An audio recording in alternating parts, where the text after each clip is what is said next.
KBS 광주방송총국과 광주경찰청이 함께하는 사기 예방 프로젝트 사기의 재구성입니다. 우리 일상 곳곳에 도사리고 있는 사기 범죄 예방법을 알려드립니다. 오늘 이 시간 함께해 주실 분 나와 계십니다. 안녕하십니까? 네, 직접 소개 부탁드리겠습니다. 예, 안녕하십니까? 저는 광주 북부경찰서 통합수사팀장을 맡고 있는 김경호 경감입니다.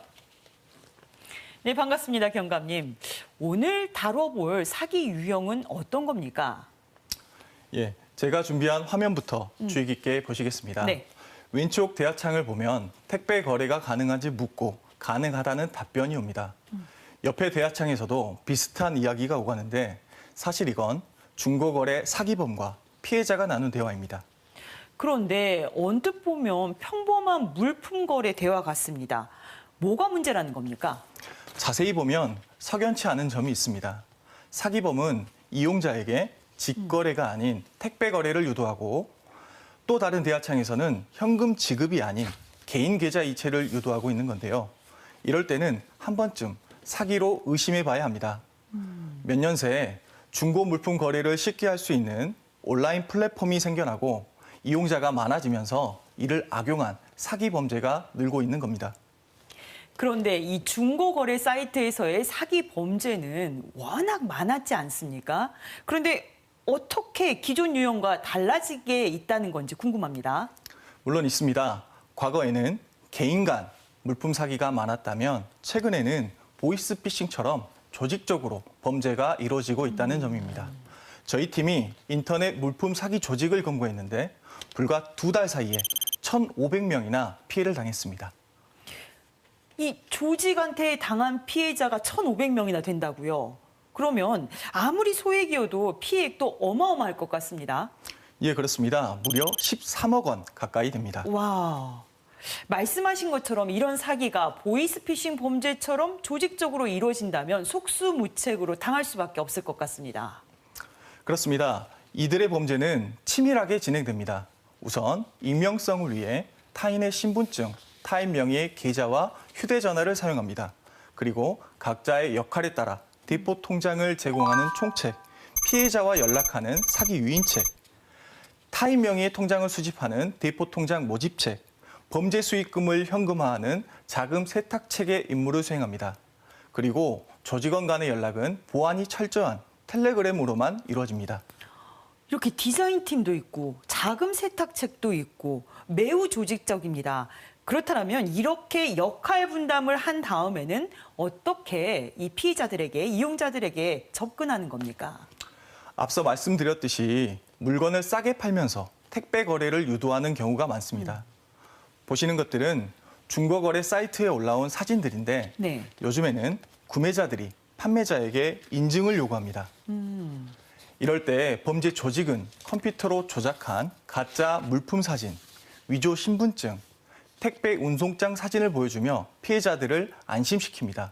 그리고 비교적 소액 입금을 유도함으로써 단기간에 다수의 피해자들로부터 돈을 입금받습니다.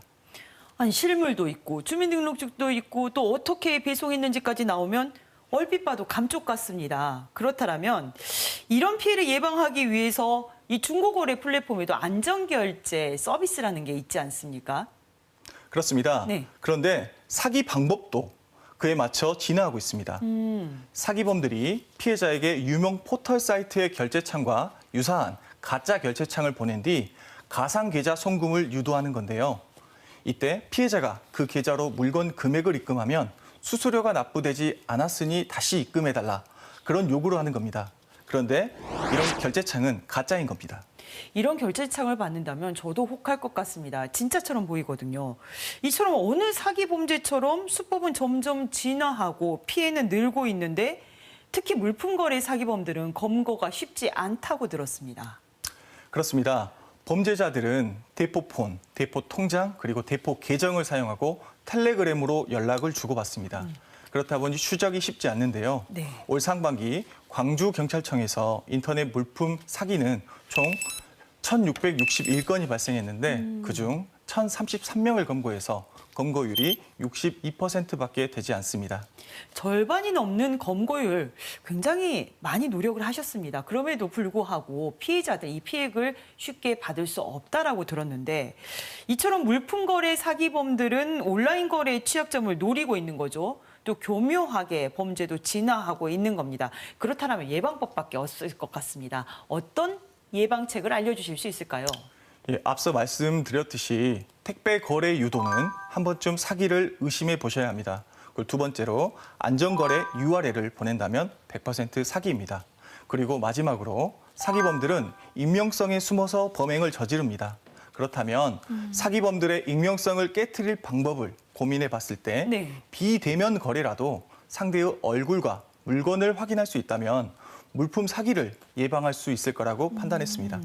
그래서 입금 전 영상통화로 판매자의 얼굴과 물건을 확인하는 거래 실면제 캠페인을 추진하려고 합니다. 사기범들은 아직 실시간 영상통화를 조작할 정도의 기술력은 없습니다. 네. 그렇기 때문에 구매자들은 송금 전 판매자에게 영상통화와 인증샷을 요구하고 판매자들은 온라인 거래 신뢰를 위해 자발적으로 영상통화와 인증샷에 동참한다면 물품 거래 사기를 예방할 수 있을 것입니다.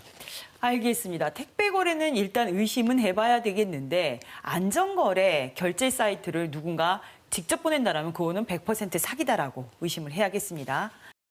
이 물품 거래가 어느새 우리의 일상이 된 지 오래입니다. 더 이상 사기 피해가 일어나지 않도록 세심한 보안책 마련과 함께 안전한 물품 거래 문화가 자리 잡을 수 있었으면 합니다. 이 사기의 재구성, 지금까지 광주 북부경찰서 동합수사팀장 김경호 경감님이었습니다. 오늘 말씀 감사합니다. 감사합니다.